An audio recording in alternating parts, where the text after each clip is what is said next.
So I had put on the agenda today to talk about strategies for engaging teachers and increasing teacher engagement, because that's something that I personally am finding relevant right now. We have the Clean webinar series starting up soon, and we just have never really recovered from people being burnt out from COVID. So I was gonna ask everyone in the community what some of their strategies were for getting teachers involved, see if they can get any new ideas. So we can talk about that, and then any other ideas or topics we can absolutely discuss, and feel free to bring any ideas to the table. So I think most people here know each other. So let's jump into announcements. I will go first, and then I'll let other people talk finally. I just wanted to say, if you know any teachers who use Clean in the classroom, we are looking for written or video testimonials. It can be very short, to kind of gather data on how Clean is used in the classroom. So if you're someone who's used Clean before, or you know teachers that do use Clean, there is a $10 gift card if you fill out either the testimonial written in a written form or in video form. So I'll put the link to that in the chat. And that's the Clean announcement.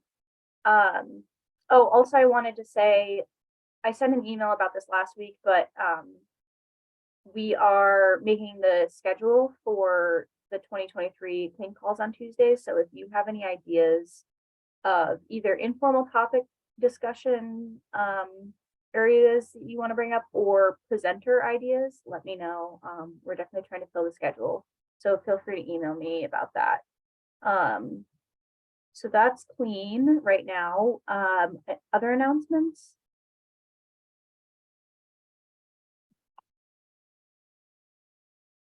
We're gearing up for Kidwin season. I don't know if other folks do Kidwin, but we've got our Alaska teachers. We're getting those recruited for our competition on April 1st, and virtual and in person. And they just announced National Kidwin is going to be in your neck of the woods in Colorado, Boulder, but Colorado, way closer than New Orleans, which is the original thought. So that getting excited for that, and teacher trainings, and yeah, having fun with the winter time.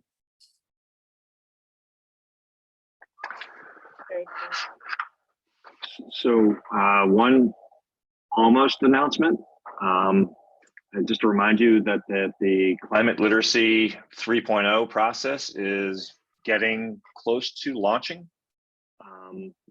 Once we get final approval from the Subcommittee on Global Change Research under the NSDC of the White House. Sorry for all the acronym jabba-de-joo, but that's just the way government works.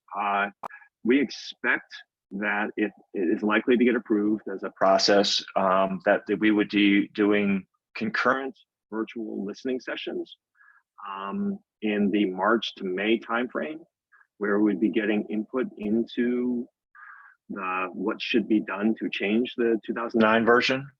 And we'll also be sending out a request for information through, it's a plan. This isn't sometime before that, where we're going to actually ask the community. And so anybody here who could help us with that, for feedback on the 2009 version. The reason why the 2009 version is when the government asks for a review on something, it has to be already pre-approved.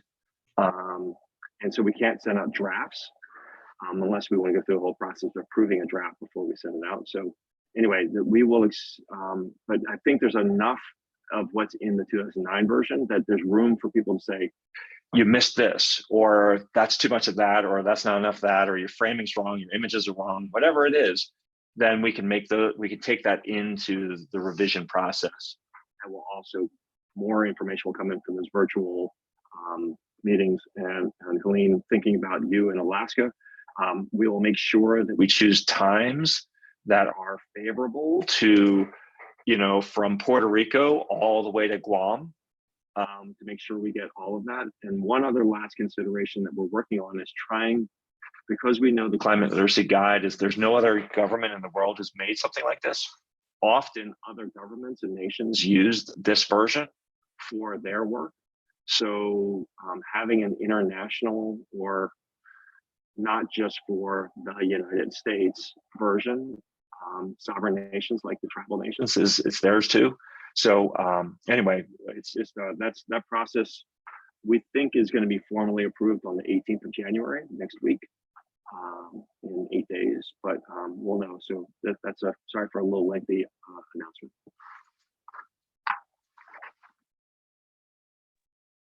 Great. From one Frank to the other Frank. Yeah. Okay. So 3 things here. First of all, I've got a colleague at Portland State who is teaching a senior capstone in the university studies program. The capstone's called Rise for the Climate. And it's mainly a capstone that's kind of a community involvement, community-based learning experience for seniors. And one of the things she asked me, because she's not a scientist, is said, I need to give some climate science in my seminars. And do you have any short videos that I can turn students onto? And I've sent her over the links to Catherine Hayhoe's stuff.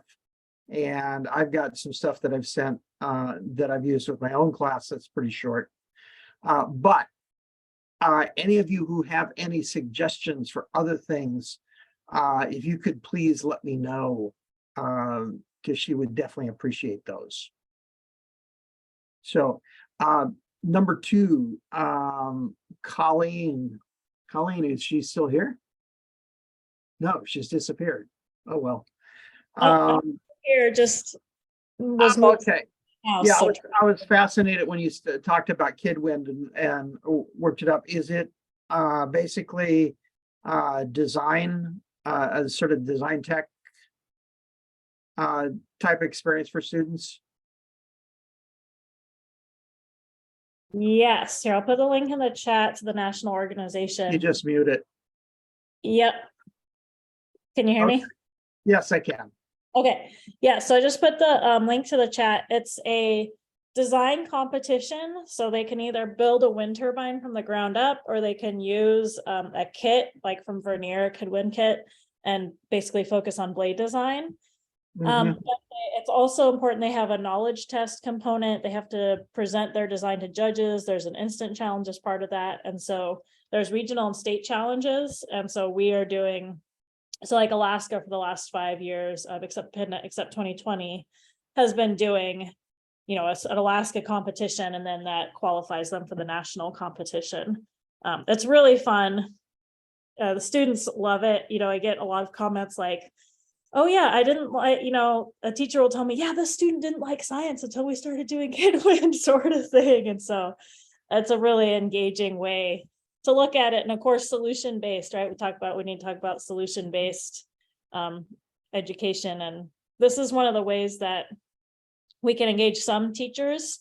Sometimes it's the teachers who have the time for it, who are either in like a couple of our star teachers, one of them are in a charter school. Another one is in a K-8 school who has a lot of flexibility. And so so it's one way to do it, but we also provide credit for the teachers who take our trainings and who participate in Kidwind. So that's one way.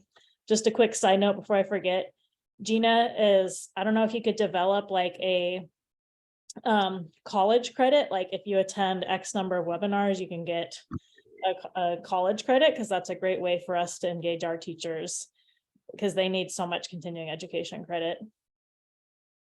I'm happy to talk about that more too. Okay, thanks. I appreciate that.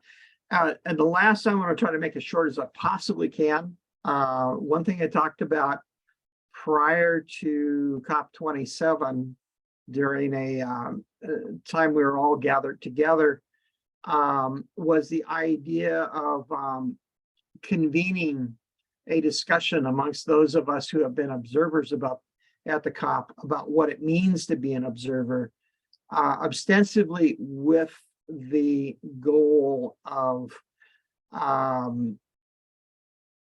helping develop avenues for remote engagement. In other words, virtual COP. So Jen, you're going to be receiving an email from me. And the thing I'd like to know is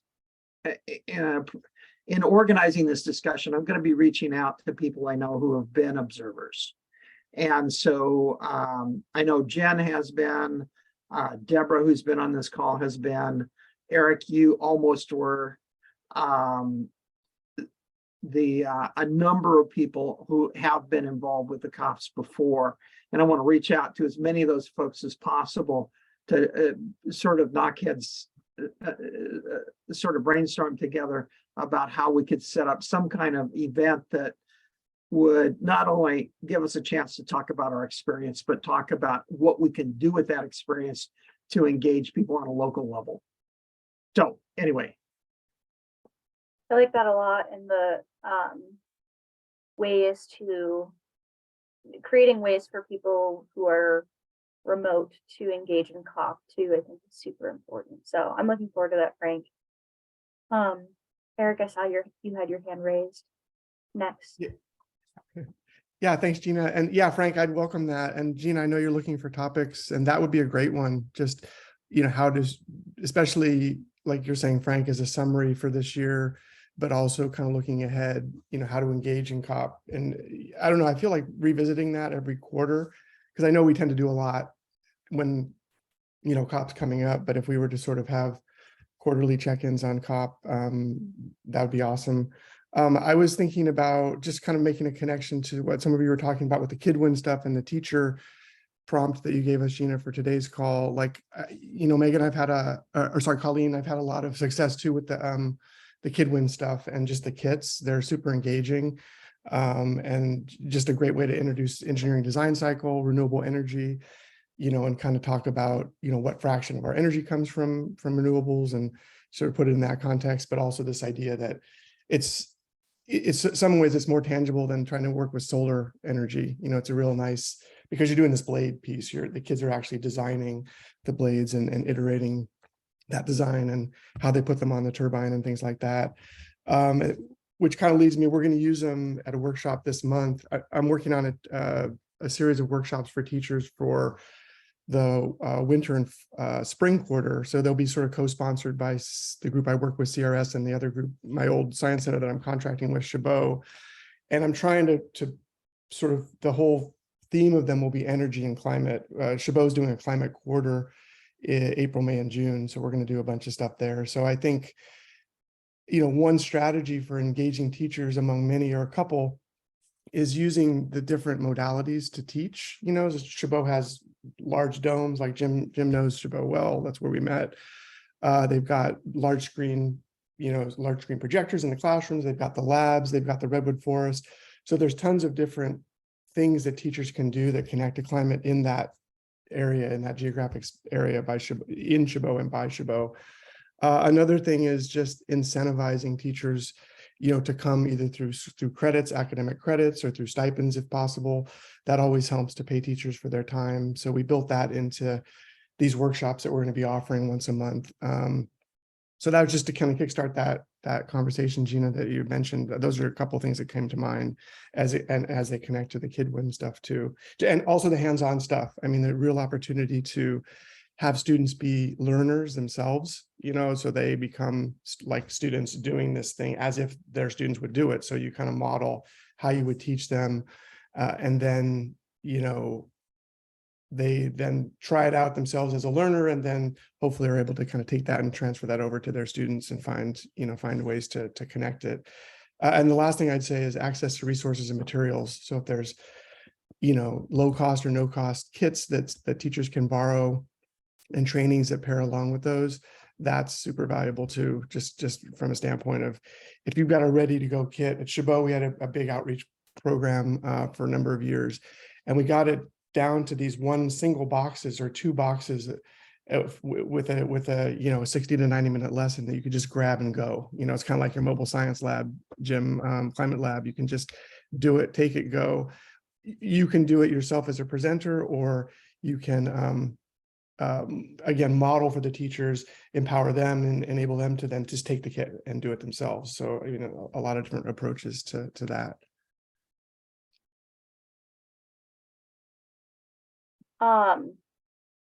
Those are some really good ideas and jumping off points. We can talk about that a little bit more, but Jim, I know you have your hand raised too.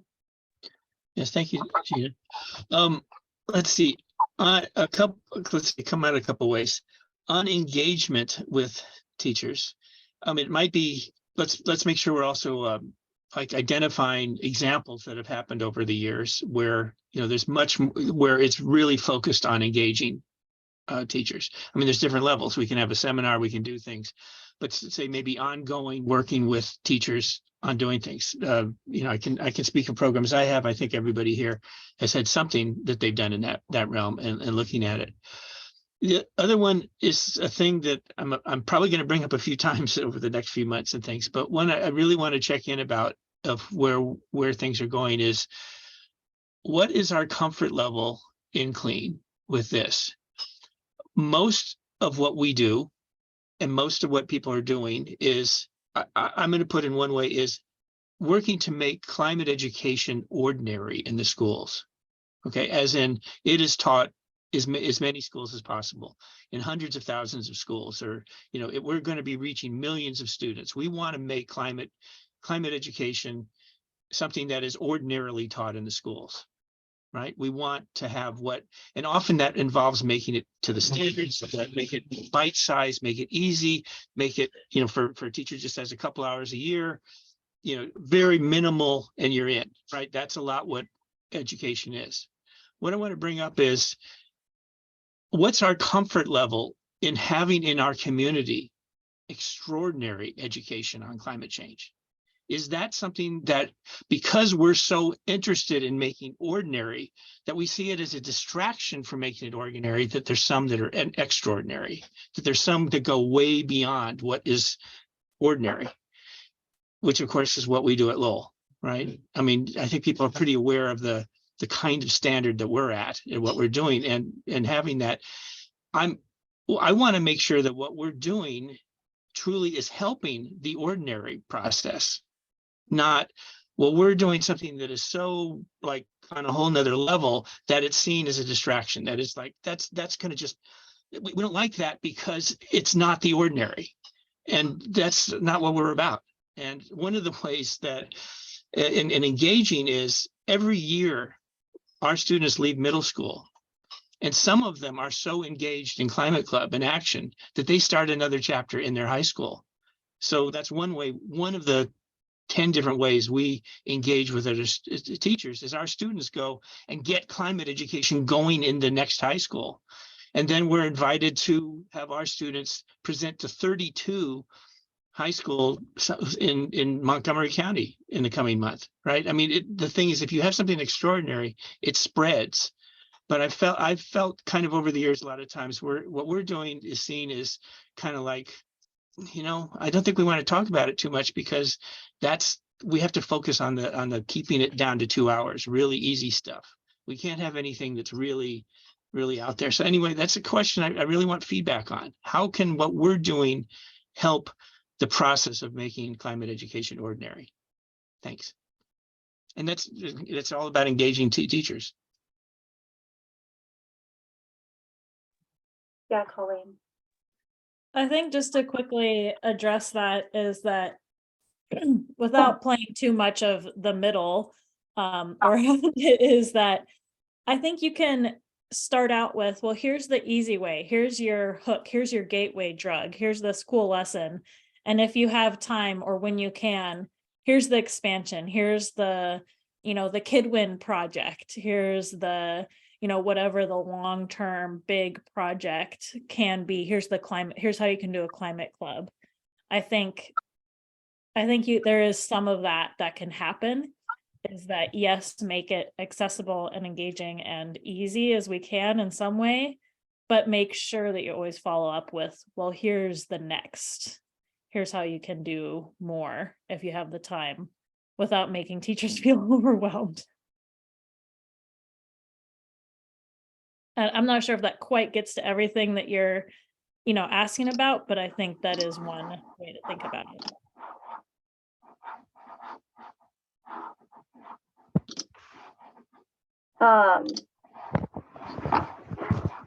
Frank, I know you're unmuted.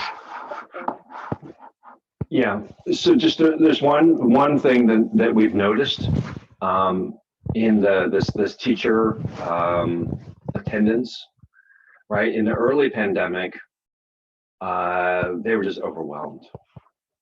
And so you see the data, you start seeing the dropping at the beginning of the pandemic, and then you started seeing more people showing up in year 2, right? So 2021, because they were beginning to roll up their sleeves and get excited about getting back into work, and climate was showing up. But then 2022 happened and they're exhausted again. So I think what we're noticing is, like, if you had the way I know we saw it was in the amount of people who said they were going to come to a webinar or a workshop, and the amount of people who showed up. We used to think it was like 25% drop off, and then it became 50% drop off. And so the number of people, which means if you're trying to get 200, you got to get at least 400 people in the invitation, right? So it's just like the number of people who are over saying yes and under saying yes actually is just, it's a real issue. And the teacher corps are just shot a lot of times, or they're just, just other things come up. We've even tried to put money on the table, like if they say I'm going to be there and I'll put $25 towards it. We've had conversations like what that number is. Like, I don't want it to be so high that it actually is a financial burden, but then I want it to be so low that it's not like I'm actually committed and I will fulfill it because I put $25. Sometimes we even give them that money back during the workshop. But it only get it back as if they show up. I mean, it's a hard space right now for teachers to kind of participate, and I've got a lot of sympathy for why, but that doesn't mean that it's not hard for people implementing programs to engage teachers. I don't know if that stimulates anything. Yeah, I'll just say that I agree. I think everything everyone has said is really helpful. We have a particularly hard time because it's not in person, and all of the webinars that we do, they're all virtual. So we try to make them interactive, and we probably could do a little bit better of a job there, but it's like we will get a number to sign up, and then, like Frank said, not everyone will come. And we used to offer credits, and we low-key kind of still do, but don't advertise that a lot. So I don't know, that might help. But it's just, I feel like I've exhausted all of the avenues in terms of advertising the webinars that we have, and we've tried to keep them short. Like, we usually try to keep them to 30 minutes because people are busy, and we try to do them at a time, I think it's like 4:30 Mountain, 6:30 Eastern usually that we do them. So we try to do it for different time zones. But it's just, I feel like I've exhausted all of the marketing avenues, and we're just not seeing the registration numbers that we used to. So I don't know, maybe we can revisit the credits thing, because teachers, yeah, they should be getting something out of it. But there's only so many newsletters and listservs in the world. Yeah. Well, just one other idea is like a new market. Becky Pringle from NEA and Randy Weingarten, if that's the right way of saying that, were at a panel on STEM education, Department of Education a couple of weeks ago, and they reaffirmed independently without being triggered that they are committed to climate for both of their unions. And I think, Gina, if you want to follow up with me afterward on how to talk to the person who's leading climate for NEA, how do we market to NEA, which is a very large network that I think is untapped for our work. Can you, maybe this is a silly question, NEA stands for? It's the union, it's one of the two unions for teachers. I'll get you the link. Okay. Thank you. National Education Association, maybe, or something like That that. was gonna be my guess. Cool. Jim, you have your hand raised. Thanks again, Gina. Let's see, maybe just referencing a few of the ways of engaging teachers, specifically looking to do that. One program that I was essentially the volunteer for, or the docent for. So, I mean, there's all these paid staff, and there was one paid staff who really did the work, and there was me. That was out of Lawrence Hall of Science, and that was called Lifelines for High School Climate Education. And that was funded by NASA, and I think it lasted about a year. That was an example of, which I felt was very important and very successful. I think they did too. That, for a year, teachers would come in and have, this is way before Zoom. I mean, this is like, 10 years ago, was have meetings about how we're doing on climate change and supporting each other and doing that. And for a year, I think there were about 30 teachers from all across the country that did that. But that was specifically engagement. That was specifically support and working. It was not a lot of money for the teachers or anything, but it was helping that. It's just to reference what did we all learn from that? Whatever else we have a particular engagement. A second one is actually maybe seeing about Tiffany Boyd and see how they're doing about, because one of the things at least I want to bring up, and if people's feedback is like, this is not something we want to do, or we don't think it's one, that's feedback. I want to hear that. If a thing that's a challenge in schools, but if you keep at it, you find the ways that you get around it. Is one of it is things have been so siloized that teachers have their classroom, their curriculum, their tests, that they get into, this is my little classroom, and I don't listen to anybody, I don't talk to anybody, I just do my thing. But there are teachers that don't do that. And what I'm getting at is that there is outside help. I'm not asking Clean to come up with the money or the support, but there are volunteers. There's like Tiffany's has retired teachers who will go into the classroom and help the teachers teach it, bring them resources, do the time, do the study, be there as a second teacher.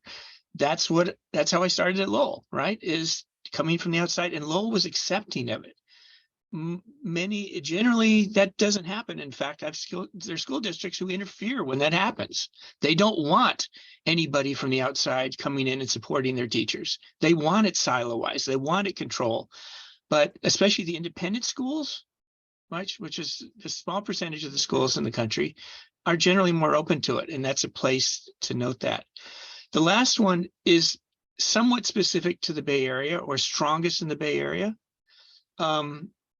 No, it's wrong to say specific, but it's strongest in the Bay Area. Since 2010, the movement of having STEM festivals, STEM events, was very deliberate, and they're fully back now. We're back now. We've got them.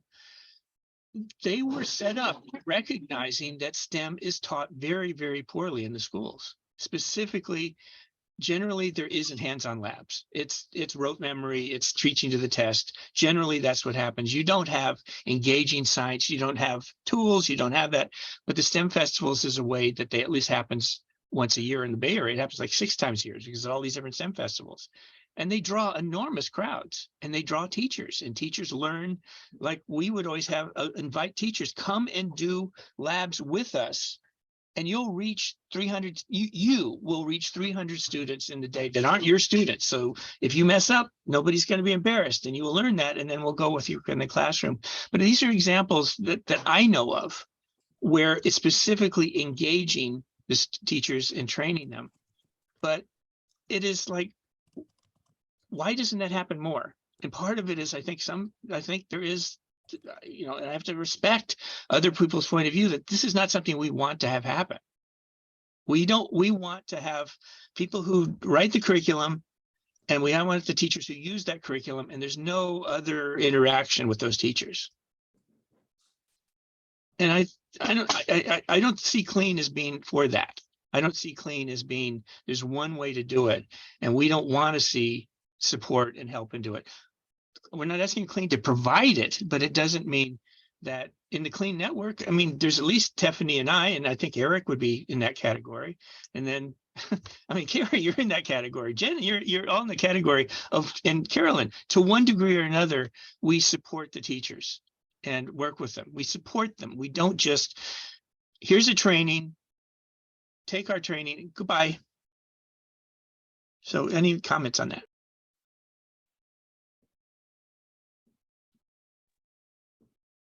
Yeah, I mean, we definitely try to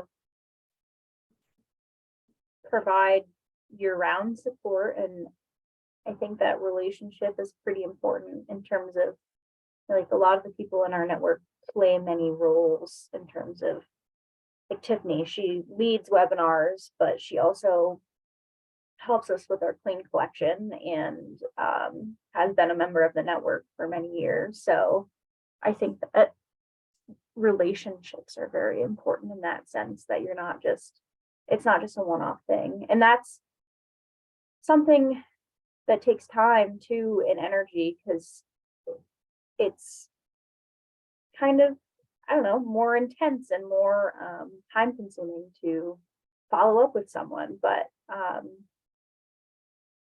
it is probably one of the more effective things, actual relationship building. So I agree, going deep with people is important.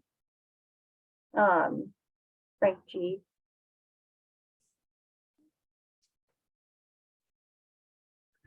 Yeah, go off on a slightly different tact here, but I'm wondering how much of what folks are talking about here as far as drop off in numbers is a culture wars issue.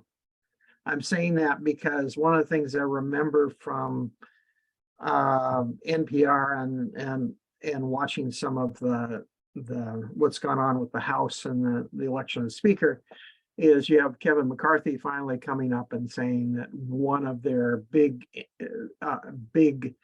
areas of focus and now that they're in power is on education. And what we've got here is a case of something that definitely is not within their wheelhouse.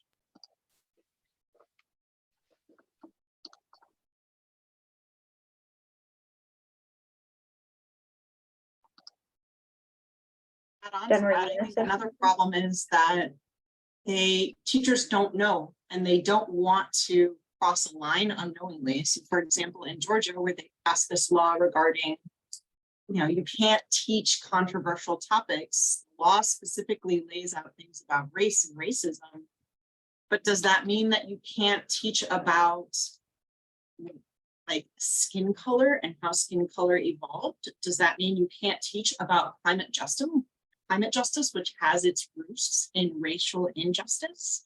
So like teachers are hesitant to teach outside of what they're comfortable teaching because they don't want to cross any of these lines unknowingly.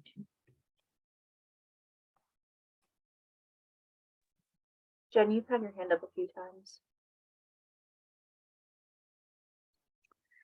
Yeah, I mean, I think, we've, and it's helpful to see kind of where people are experiencing how teachers are engaging with this work right now. I mean, our experience this past year, I'll bet, we're limited to, we were doing in-person workshops, is that people really needed the rest. Like they needed to feel cared for. They needed to have connection to each other. It needed to feel like retreat like.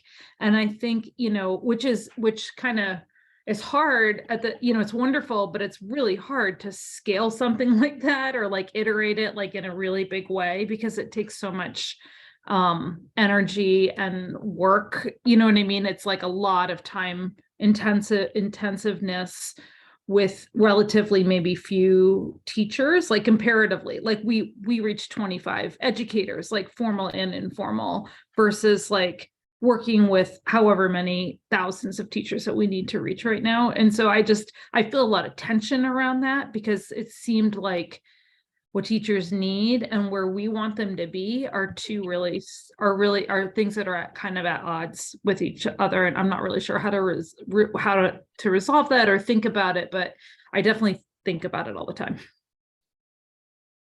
Yeah, like how do you get teachers to rest by signing up for something,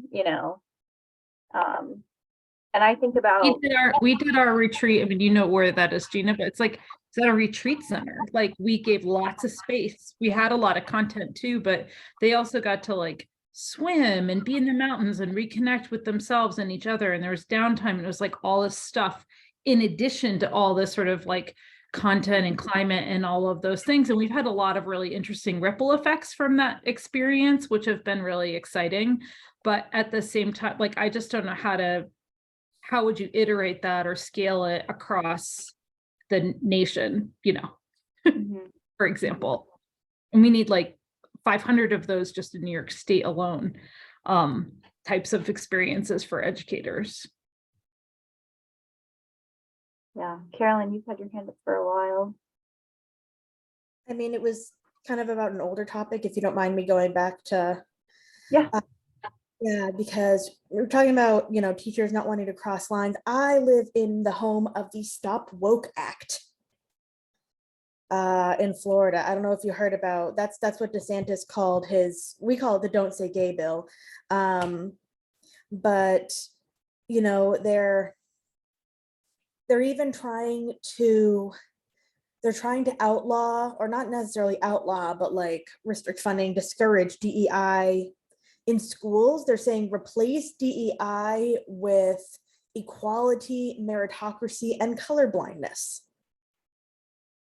So I was actually in a workshop where we were supposed to be working on lesson plans that incorporated science and civics. And I'm like, oh, perfect. Honestly, I got to the point where I'm like, I can't be part of this. I cannot be complicit in this initiative. I don't know if you've heard about Florida's new civics overhaul, but like, for example, the standard that says, the standard that used to say compare and contrast different, like, governmental types of organizations and different ways of organizing the economy, has been replaced with explain why capitalism and free markets are the only ones compatible with personal freedom. So, I mean, I'm really hoping for all y'all's sake that it's not as bad where you are as it is where I am, but holy moly, is it a battle? Because we can work with individual teachers, but like doing anything on an organizational level, just like if you got to keep your head down and do this sneaky, because if you do it in such a way that you get a lot of press for it, then the local school district is going to come down on you. And I mean, in an environment where you have teachers being told to take down family pictures of their same-sex spouse, like, who wants to stick their neck out?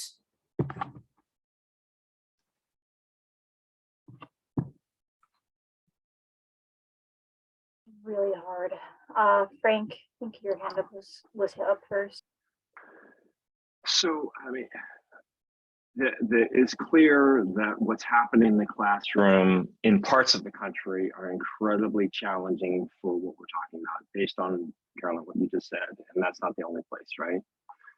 What is also true is you have deep, significant, robust climate education, or education for climate action, which is even the more robust version, right? Not just climate change education, but education for climate action. Also happening simultaneously.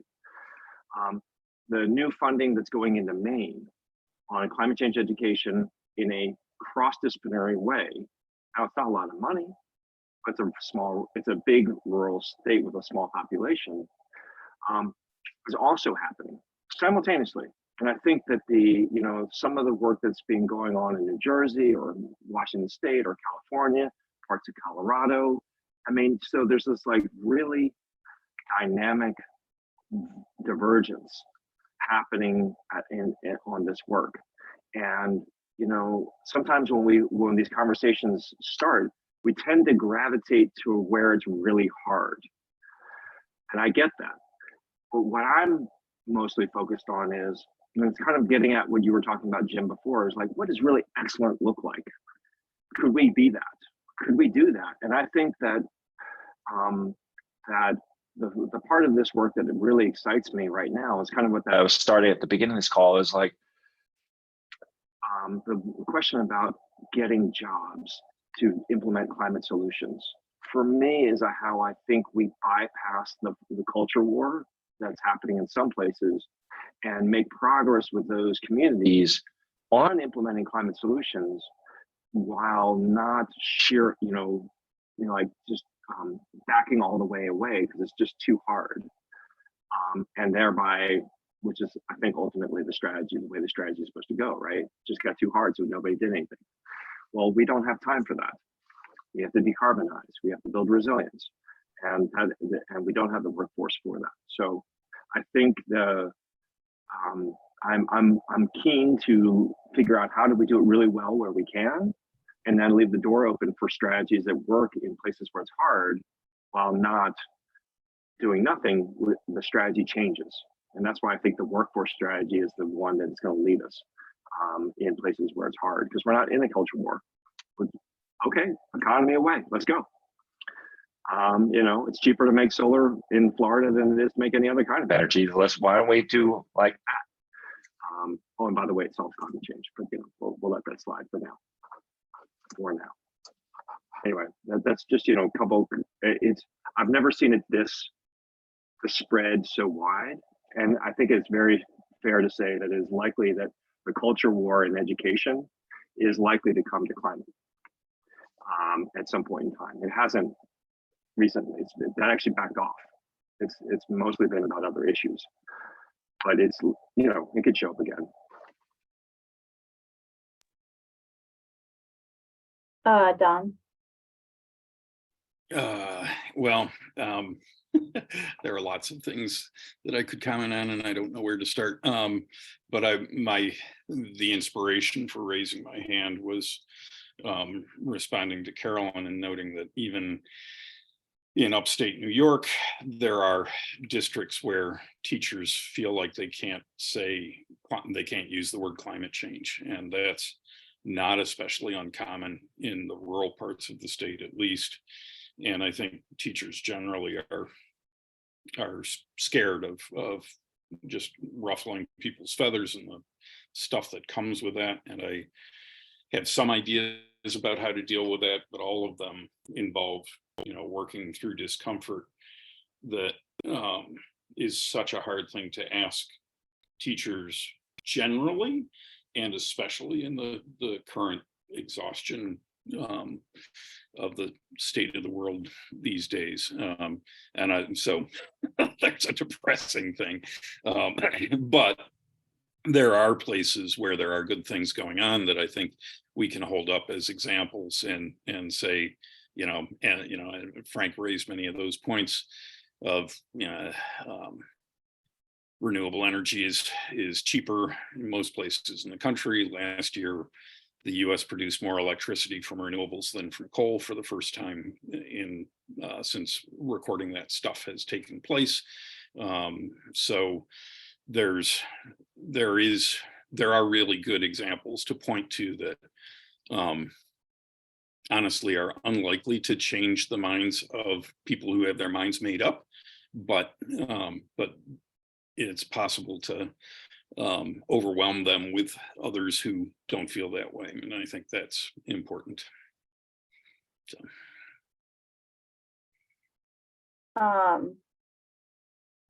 Jen just left a note in the chat. And thanks, Frenchie. Carrie. Yeah, I just want to go back to the question, which was how do you engage with teachers? And I know we were just talking about going to where the teachers are. I think one of the things that we're trying to do at NCSE is we are planning on doing a webinar series. And Gina, the last time you mentioned this and expressed your disappointment in attendance, I was sort of dismayed. So one of the things that we're doing is we're going to where the teachers are. We always go to NABT, but we're going to be focusing at NSTA, not on having a booth, but on doing more live professional development there and plugging the webinars.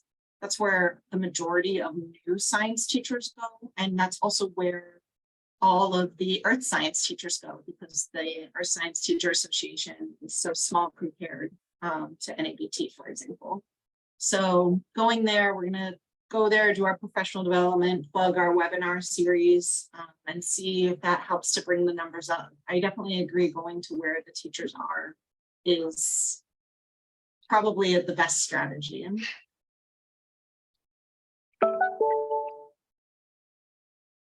Good point. Don, do you have something to respond to that, or was it a new thought? Yeah, I was going to respond, and now I have to remember what it was gonna say. Well, I do remember. You know, we end up talking a lot about science, and I know that we also sometimes talk about other disciplines, but you know, COP is a political meeting about science. And I think it's incredibly important to reach social studies teachers as well as, you know, teachers across the discipline. But it seems to me that the next sort of hard to argue is that, man, social studies matters for doing anything about climate, and we ought to be figuring out how to work more with social studies teachers. I put in, well, I shouldn't say a social studies teacher that I know, a middle school social studies teacher, asked for my help on a proposal for the state science teachers or social studies teachers conference. And we put in a proposal for a workshop that got knocked down to a poster, but we will present at the state social studies teachers conference in March. And I just, you know, we need to go there. We really, really need to go there. And I'll also note that I absolutely agree with Frank that people do change their minds. That'll be helpful in my hand. Deb, did you have a question, or was it the NCSE question? No. I did have a comment question. It was just kind of related to this topic, and also last week when we were saying we're not just here to talk to the chorus, preach to each other. I'm coming at this from a slightly different background. I've been in textbooks. I've been back when you couldn't mention, well, you had to couch evolution and you couldn't use the phrase blackboard. And so I'm coming at this from a slightly different angle. I joined Clean to test and distribute a kid science toy, solar power science toy I was developing, which got knocked out for a few reasons. Hardware pieces, trade wars, blah, blah, blah, blah, blah, economy. But I'm still trying to put it together. And so, and get it to test and distribute. Oh yeah, and clean energy problems at home when you have gas and you'd rather be on electric. So my question for you actually is, outside the teaching route for now, because the idea of the toy was to connect outside through toys, kind of the outside culture where teachers, you know, use Minecraft in the class, but the impulse is from outside and connecting with different companies to build it. So the question for you is, would it be helpful I'm trying to connect with energy publishers and energy and different manufacturers to kind of prototype it. So would it be helpful, one, to post things about clean and the science energy to places like Canary does clean energy media, to LinkedIn, to other people there? Would that be both helpful to you while I try to put this thing together? And alternatively, is there something Canary Media wants, more people, wants more information to post about clean energy to, to other people, not just teachers, the energy providers, the PSE&Gs, all the other parts of the ecosystem. So apologize if this question is a little vague. But in general, are those other avenues and audiences helpful? Does that make sense? Or should I try to reach you separately and try to make that a little more clear connection? My top reaction, just a quick one, is that the clean listserv for like Exploring collaborations. might be your best tool. I would be nudgy and a little bit respectfully persistent, because like one email, it's Easy to miss one email. but historically the clean listserv has been the most effective tool for that kind of a query. And then people reach out to you, and we generally don't see the working of it, because it then moves to like 3 people talking as opposed to always in the listserv. Thank you so much for responding. That helps me realize that I was unclear. It's not just finding resources from within the clean listserv, it's taking the clean listserv message and broadcasting it outwards to other channels, to the PSNGs, to the Canary Media, to the DuPonts who are actually building the pieces. Or not, it's not going to be DuPont. I have to find a better solar manufacturer and recycler. Okay. I would say any I think anyone would love for you to share information from Clean on any networks that you have. That's always helpful. We're always trying to get the word out about stuff that we're doing. I think everyone here is. So yeah, in terms of not preaching to the choir and making the choir even bigger, I think that's a great idea. Thanks, Deb. Eric and Jim both have had their hands up for a while. Let's start with Eric. Sure. Thanks, Gina. Yeah, I'm thinking about kind of this idea of taking climate education to folks too a lot. So I saw some of you in that resource sheet that I've been compiling. And I mean, we've had a lot of calls and talks about how much information is out there. And I feel like even the most dedicated teachers are on overwhelm mode. They don't know how to navigate all the resources that are out there. So some guidance, I think the clean calls are great for that, Gina. And I'm trying to, there's a couple groups I'm working with where I think there's an opportunity for us to really unpack the clean resources in more detail with them. The Berkeley Unified School District teachers in particular are working on a district level climate literacy curriculum, K-12, kind of similar to the 10 Strands state project that we're working on.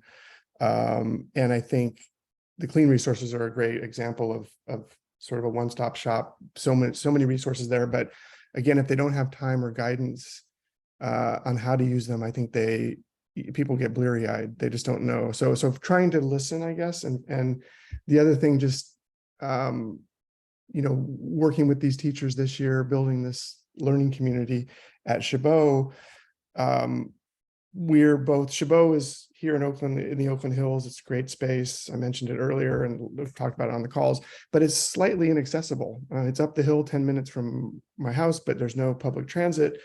So even within a region where you've got some great resources, sometimes accessibility is challenging. So one of the strategies I'm using is to go to the school sites of the different teachers and kind of the point of that relationship building, really get to know the sites, the schools, the teachers.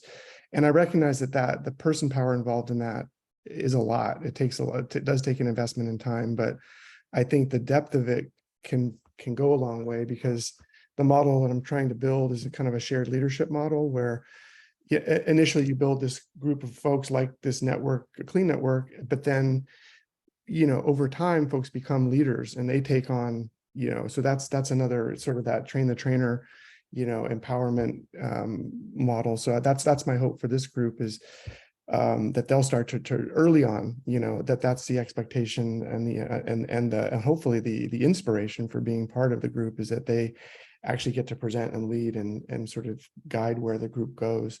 Because I think, yeah, again, it's empowerment and navigating all the resources. There's just so much.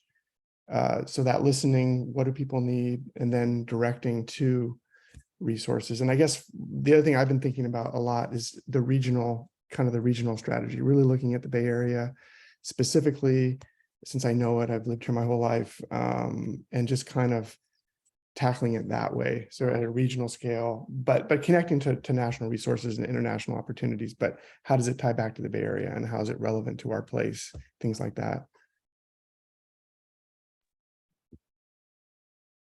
Thanks, Eric. And that spreadsheet is really helpful. I know people are jumping off. I'll give Jim the last word here, and then we can all wrap up. Well, and hopefully everybody's saying goodbye and thinks is it.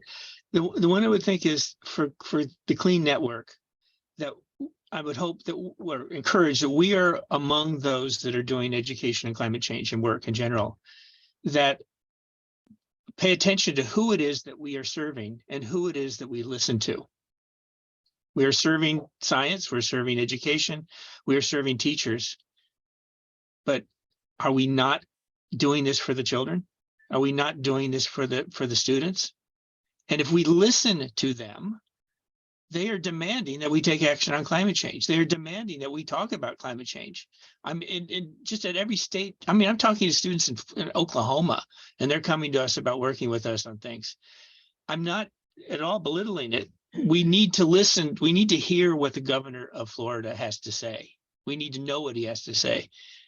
But that doesn't mean that we have to change everything we do because of what he stands for. What are the students are for? And one of the things I look forward to so much is working with Carolyn's, because we're having our students in the areas where it's not so hard, working with the students where it is hard, and you know, communicating and doing things. And I think one of them would be if we then ask the students, well, which future do you want?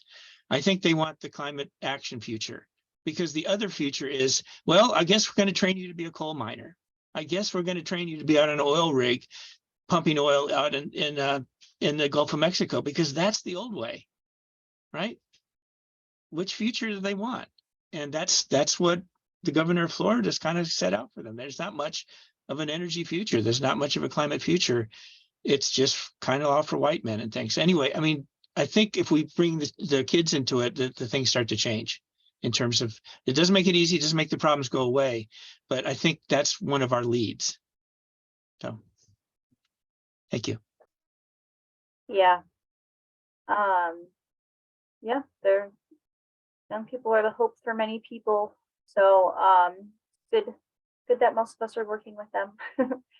Thank you everyone for a really good discussion today and for some insights to my questions.